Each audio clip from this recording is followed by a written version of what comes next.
Fried rice, white noodles, white pasta, mushroom. ফালতু টাকা খরচ করার জন্য আজকে আমরা চলে গিয়েছিলাম সালাদ লাভার্সে। এখানে হচ্ছে বিভিন্ন ধরনের সালাদ, ফ্রুটস, বাদাম এবং ফ্রাইড রাইস, নুডলস অনেক কিছুই পাওয়া যায়। তো এখানে হচ্ছে পার গ্রাম যে কোনো জিনিসের পার গ্রাম 99 পয়সা, মানে 1 টাকায় যে কোনো আইটেম পার গ্রাম 99 পয়সা।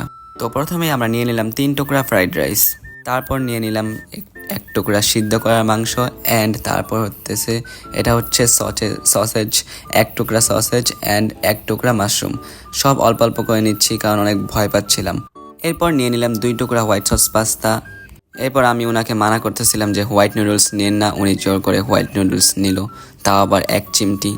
এরপর আমরা এখানে হচ্ছে আমাদের আই থিঙ্ক এটা হচ্ছে চিকেন কারি, এটা আমরা নিয়ে নিলাম। আমি বলতেছিলাম এটা অনেকগুলো মাংস নেন, আমি ভাবছিলাম এটা বুফে, বাট না, এটার জন্য আমাদের পে করতে হবে পার গ্রাম 99 পয়সা। আমরা এখানে নিয়ে নিলাম। আমরা হচ্ছে এখানে মাপ দিতেছি, এখানে মাপ দেওয়ার পর এখানে হচ্ছে আমাদের খাবারটা হচ্ছিল 150 গ্রাম, অ্যান্ড 150 গ্রামের টাকা যেহেতু পার গ্রাম 99 পয়সা, সেই তুলনায় এখানে 150 গ্রামের টাকা হতেছে, 160 গ্রাম হচ্ছিল, 160 গ্রামের টাকা আসে 160 টাকা। তো আমাদের এখানে 160 টাকা দিয়ে আমরা পে করে ফালতু টাকা খরচ করে ফালতু খাবার খেলাম। অ্যান্ড এক কথায় বলতে গেলে খাবারটা খুবই